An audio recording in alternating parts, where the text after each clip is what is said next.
Good morning, guys. We are working on our first assignment here, comparing Ohio and the federal Constitution. In this tutorial, I'm pretty much going to give you the answers. So if you have the will to just simply do this, there's nothing here that you can't do on your own. And so, as always, I tend to reward persistence and keeping after it more than somebody that's some kind of brilliant partaker of information here. So I'm on the home screen for your Google Classroom page, at least for second period. And this will be the same for all classes, whether it's high school gov 2, high school gov 5, 7, or both poli-sci classes. This is all the same. So I'm going to go over to classwork, and I have under Unit 4 assignments comparing the Ohio Constitution and the federal Constitution. You need to open up this comparing the Ohio Constitution and the federal Constitution worksheet. It'll make you a copy. Looks just like this. And then you need to open up your copy of the State of Ohio Constitution. And then you should open up a browser tab and just simply have Google up there. So I am going to open up the State of Ohio Constitution. So I have that sitting in front of me. And I'm going to make it a little bit bigger here. And question number one. Does the Ohio Constitution, or does Ohio have 3 branches of government like the federal government? The federal government has executive, legislative, and judicial branches. We're going to go over here to the table of contents. And we are going to go down here. We have preamble, Article 1 in the state constitutions, the Bill of Rights, Article 2, legislative, Article 3, executive, and Article 4, judicial. So guess what? Our state has 3 branches of government, just like the federal government. So the answer is yes there. Then number 2, on page 15 of the Ohio Constitution, the subject of vetoes is detailed. What official can veto bills created by the Ohio General Assembly, which is the Ohio legislature? So the Ohio General Assembly, guys, is just like the federal Congress. The Ohio General Assembly has a House of Representatives and it has a Senate, just like the federal. So I'm asking, who can veto a bill in the Ohio? At the federal level, the president can veto a bill of Congress. So who can do it in Ohio? So we're going to go down to page 15. So I'm going to go here and scroll on my handy dandy Chromebook, which you guys know is a big pain in the booty.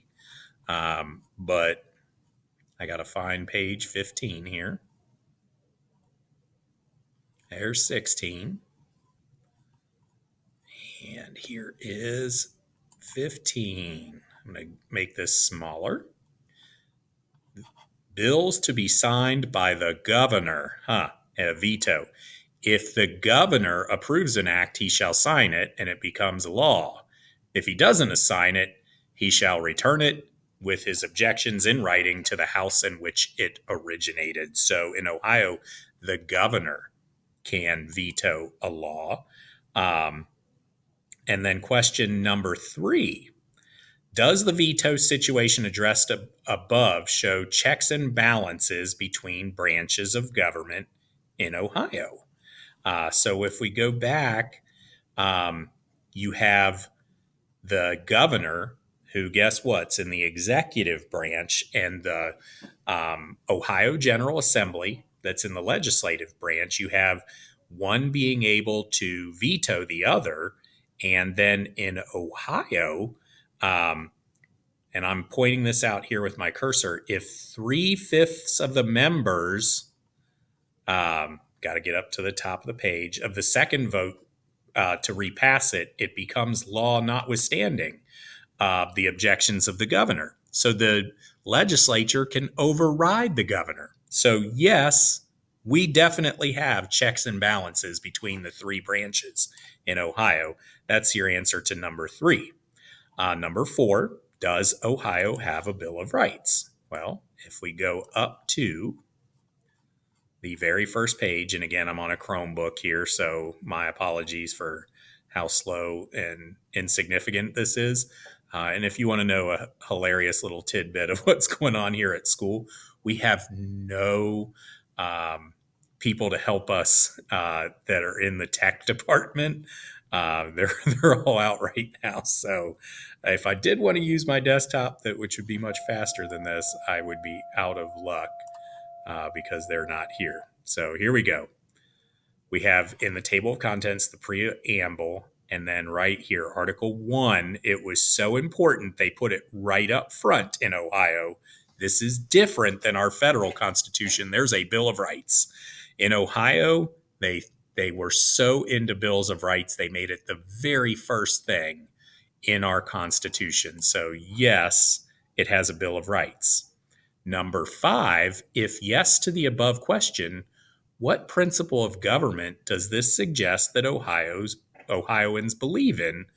Rather strongly, they believe in this because the Bill of Rights is in front of everything in our Constitution. I want you to think back to the principles of government. We have 4 principles of government. Which principle is related to Bill of Rights? Is it separation of powers? Is it limited government? Is it federalism, or is it popular sovereignty? Which one do bills of rights have anything to do with? The answer is limited government. Ohioans believe and believed at all times very strongly in limiting the power of the government. So that's the answer to number 5 is limited government. Now, number 6, do Ohioans have the right to elect officials of the state? So we're going to go to the Ohio Constitution, page 3436. So down we go. Hopefully I'm landing somewhere near page 34. I'm at 72 now. That's no good. And again, I'm on a Chromebook, so this is slow and painful.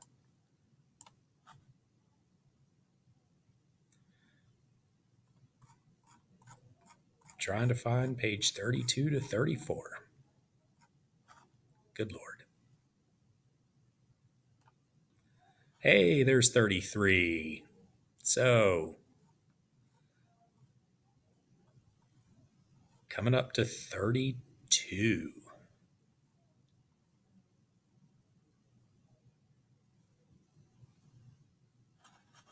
Hopefully I'm in the right. Oh, 34 to 36. I've screwed up here. Like, that does not look familiar. All right, so page 34. Elective franchise. Every citizen who is 18 years old that's a citizen of the United States and has been a citizen, a resident of state, county, and township or ward for 30 days has the qualifications to be an elector. So guess what? In Ohio, we have elections, and all elections are going to be by ballot. So Ohioans have the right to elect officials of the state. So the answer is yes, we have elections. Number 7, does this mean that the Ohio government is subject to popular sovereignty, the power of the people? Because we have elections, does the government have to pay attention to us? What will happen to them if they don't pay attention to us? We'll vote them out of office. So that means, yes, the Ohio government is subject to popular sovereignty. Number 8, do Ohio citizens have the right to a voter initiative and referendum? So I got to go clear back to page 6. And again, I'm sorry, this is painful on a Chromebook. But I have to have sympathy because guess what? If it's painful for me, it's painful for you too. So try and find page 6.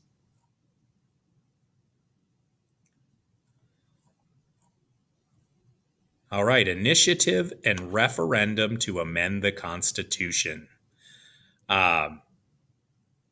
So this section talks about something called a voter initiative and a referendum And it says voters can propose amendments to the Constitution. And when a certain number of people sign a petition, they can add to the Constitution of the state, or they can add a state law on their own. Being able to make your own law up from scratch is called a voter initiative. So, yes, we have that in Ohio. And then if we scroll down, referendum to challenge laws enacted by the by the General Assembly. The second aforestated power reserved by the people is designated as the referendum. And so it lets us, as a citizen in Ohio, if we don't like a law that the General Assembly has passed and has been signed by the governor, we have the power for a referendum too, where we can all vote on that law if enough signatures are gathered and get rid of it if we don't like it. So on our questions, do we have the right to a voter initiative and referendum? Yes, we do. And so that's the answer to number 8. Number 9, who chooses federal judges and who confirms them? Who approves those choices? We've already learned this earlier in the year. Who gets to choose people that are going to be on the federal Supreme Court or any of the federal courts? That person is the President of the United States, and they get to choose all the federal judges. However, just because the president gets to choose, that doesn't mean they automatically are on that court. They have to be confirmed by the United States Senate. So the president chooses them, the United States Senate confirms. How are judges, however, if we go to number 10, chosen in Ohio? Are they just simply chosen by somebody and then confirmed by somebody else? In Ohio, if we go to page 31, you're going to find it's much different. We don't let judges simply be appointed in Ohio and chosen by one person and then confirmed by another. We actually involve the people in selecting judges in Ohio. And as we're going to learn in our notes, there's certain amount of common sense to that. And then there's certain things about it that are absolutely awful. But here I am on page 31. So here we go down at the bottom. This is the key word right here. Election of judges. And it says the Supreme Court justice and all other judges for courts of appeals and appellate courts are going to be elected in Ohio by the people to a term of not less than 6 years. So every 6 years in Ohio, the judges have to come back to the people and be reelected. All right. So number 10, how are judges chosen in Ohio? They are chosen in elections by the people. And then number 11, how many terms can a U.S. representative and senator serve? Not how many years on each term do they serve, but how many times, if you're in the House of Representatives, or if you're in the U.S. House of Representatives, or if you're in the U.S. Senate in Washington, how many times are you allowed to run for that office? So I'm just going to go over here to Google and just say, how many terms can U.S. representatives and senators serve? Let's see what we get.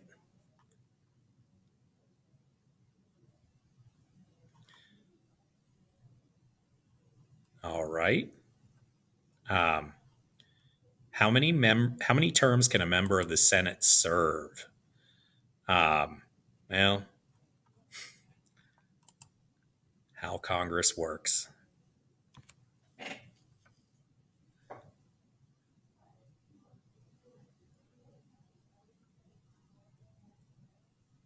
All right.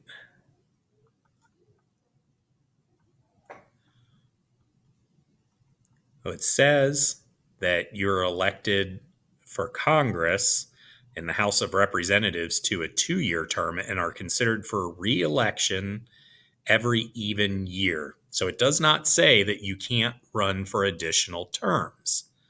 And when we go to the Senate, it says you got to run every 6 years, but you have to be reconsidered. But again, there is no limit. So the answer to number 11 is that senators and representatives in the U.S. Congress can serve an unlimited amount of terms. As long as you can be reelected, you can go back. All right. So there's no limit. It's unlimited is the answer to number 11. Now, number 12, how many terms can Ohio representatives and senators serve? And it tells me to go to page 11 here.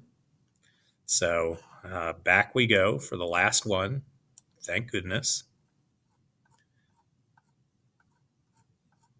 And go to page 11.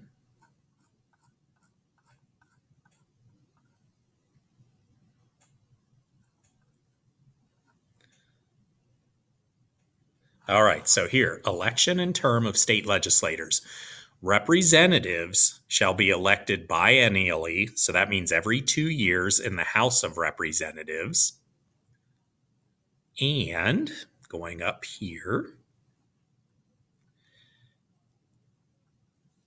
their term of office shall commence on the first day of January next thereafter and continue 2 years.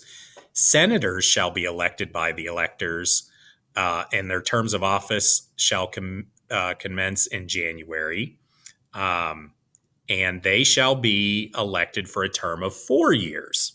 So in Ohio, a representative's term is just like the federal House of Representatives. It's 2 years. In the federal Senate, you get to serve for 6 years. In Ohio, it's only 4 years. But here is the big difference in terms of terms. Remember, we said that in the U.S. Congress, you can hold an unlimited amount of terms. Here in Ohio, it says no person shall hold the office of state senator for a period longer than 2 successive terms of 4 years, and no person shall hold the office of state representative for a period longer than 4 terms of 2 years. So basically, how many terms can Ohio representatives and senators serve? Representatives can serve 4 terms of 2 years. So that's 8 years total in the House of Representatives in Ohio. So again, the answer is they can serve 4 terms of 2 years. And in the Senate, you can serve 2 terms of 4 years. Again, it's 8 years. So you can spend 8 years in the House of Representatives and then 8 years in the Senate. But because senators have a 4-year term, you can run twice. House of Representatives members only have a 2-year term, so you can run 4 times there. So 4 terms in the House of Representatives, 2 terms in the Senate. All right. So that's it. That's all the answers to all the questions. You just have to be able to type those out. So hopefully that helps you out, guys, and get you where you need to be.